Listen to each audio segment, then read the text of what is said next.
Hi, I'm Jennifer Lee, candidate for Texas House District 55, representing Temple, Belton, Nolanville, Harker Heights, and East Killeen.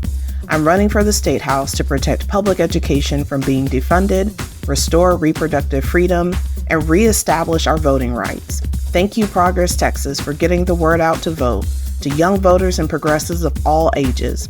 And I urge you to get out and vote tomorrow if you haven't. Bring a friend and let's make Kamala Harris our next president. Vote blue up and down the ballot, and don't forget to vote for me, Jennifer Lee. I've got your back here in Texas. Remember, it's Lee for me. Thanks, Jennifer. It's Monday, November 4th, 2024, and this is the Progress Texas Daily Dispatch, rapid response on the breaking news stories Texas progressives need to know. I'm Chris Mosier. On the eve of Election Day 2024, we're able to get a clearer picture of what early voting brought to the table in Texas this time. John C. Moritz at the Austin American-Statesman says early voting turnout in Texas turns out to have lagged a bit behind the 2020 presidential cycle, with about a third of those who did turn out showing history of only voting in presidential years. About 34% didn't vote in the primaries and are thus difficult to track by party affiliation outside of location. Those with primary voting histories heavily favor the Republican side, 32% of the total early turnout compared to 21% Democrat. One change from last time, Moritz points out, in 2020, the Trump machine spoke disparagingly of early and mail-in voting, leading a large number of his followers to wait until Election Day. But this time, they've been encouraged to turn out early, which could hurt their numbers tomorrow. Other hopeful news for Dems: women outvoted men early by a significant margin in Texas, about 8 points. In an election where reproductive rights and healthcare access are a prime issue, that's encouraging.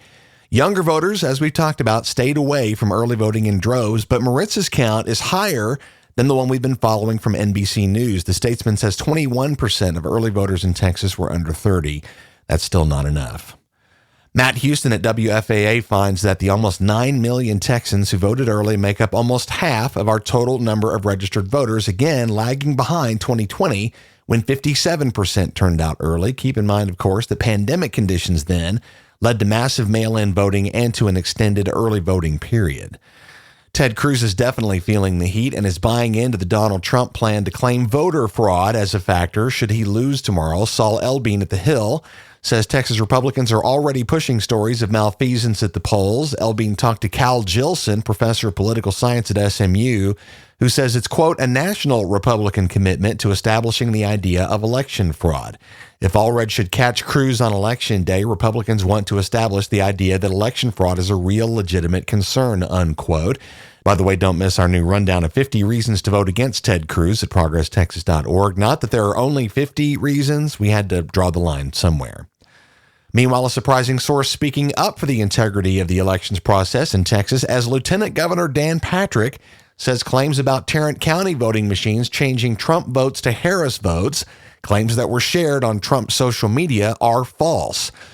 NBC DFW Channel 5 in Dallas has Patrick saying, quote, there were actually no errors to correct once we investigated those few cases. In Tarrant County, we've only had one person say their vote was flipped out of 591,885 votes cast to date. There have been less than 10 allegations of vote flipping out of nearly 7 million votes cast across the state.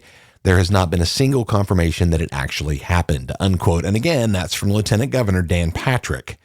Which makes us feel better, right? Well, maybe, until we consider that federal move late last week to monitor the elections process in more U.S. counties than usual this year, including several in Texas, along with our officials' immediate refusal to let them do so here. Joshua Fechter at the Texas Tribune says Texas Secretary of State Jane Nelson told the U.S. Department of Justice on Friday that its election monitors aren't permitted in the state's polling places or in central locations where ballots are counted under state law. And she appears to be right. The Voting Rights Act of 1965 granted federal monitors full access to the elections processes of the states, but that law has been severely undermined by the U.S. Supreme Court since. Federal monitors are looking to watch the process in Atascosa, Bexar, Dallas, Frio, Hays, Harris, Palo Pinto, and Waller counties tomorrow, but the Republican machine in Texas is preventing them from doing so.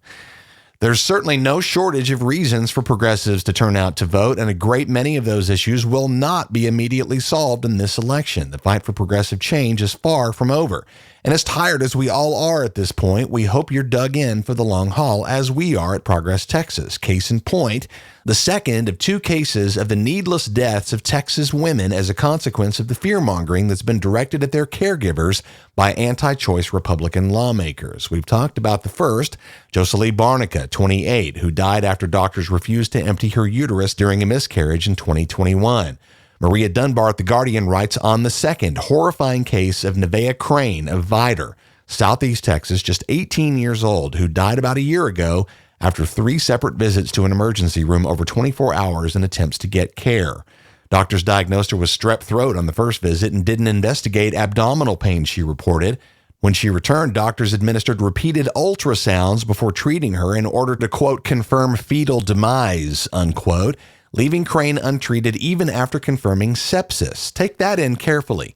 This young lady was sent home from her second visit to the emergency room with sepsis because doctors would not intervene. By visit 3, her organs were failing and she died. 2 young Texas women needlessly allowed to die painful, horrible deaths due to moralizing Republican bullshit. Pooja Salhotra at the Texas Tribune says a group of 111 Texas OBGYNs have raised a call for those lawmakers to wake up to the living nightmare they've created in Texas, releasing a letter urging them to change the abortion laws they say have prevented them from providing life-saving care to pregnant women. Citing both of those tragic and preventable deaths, the letter says, quote, Jocelyn Barnica and Nevaeh Crane should be alive today. As OBGYNs in Texas, we know firsthand how much these laws restrict our ability to provide our patients with quality evidence-based care. Texas needs a change in laws, a change in how we legislate medical decisions that should be between a patient, their family, and their doctor, unquote, and amen. Election Day is tomorrow. Everything you need to get it done can be found at govotetexas.org. Worry about the election and what comes after is thick in the air in Texas. We remind you that regardless of the results this week, the fight for reproductive justice, a clean environment, fair elections, good schools, reasonable safety laws surrounding firearms, and so many other things we consider just basic common sense will continue regardless of who wins any of the items on your ballot. Head to ProgressTexas.org to find out how to join us as we continue our mission to unify progressive Texans in the ongoing push for positive change and the fight for what's right. We've published a full list of our endorsed candidates for the 2024 election and also a great rundown from our staff in a special podcast with details on why our board chose to endorse those candidates. Link to both can be found in this morning's show notes. Donald Trump's plan for America, known as Project 2025, should be top of mind for all Americans right now. See the show notes for links to Progress Texas's analysis, as well as a complete rundown from Media Matters. Autocracy is on the ballot tomorrow. Our holiday parties for this year, coming up in Austin on December 3rd and Dallas on December 16th, are both fundraising events for our promotion of GoVoteTexas.org, which has been celebrated for its multiple language translations, including Vietnamese, Mandarin Chinese, and Hindi. Our holiday parties also raise funds again for the fight beyond this election into the next Texas legislative session. We need your help to continue our important work. Party sponsorships are available now thanks to Progress Texas board member Jamaica Brown and our friend Bill Holston for their holiday party contributions. We look forward to seeing both of y'all. Our listeners form a key component of our funding here at Progress Texas, so if you're a regular and you're liking what we do, we could use your support as a monthly contributor. No amount is too small. Go to ProgressTexas.org/donate. That's the Progress Texas Daily Dispatch for this Monday, November 4th, 2024. Links to all these original stories can be found in our show notes. Progress Texas is a nonprofit rapid response media organization promoting progressive messages and actions. While campaigns come and go, we're the permanent home for progressive media and action in the Lone Star State. I'm Chris Mosier. Thanks so much for listening. Have a great day. Don't forget to vote if you haven't yet. We'll see you again tomorrow morning.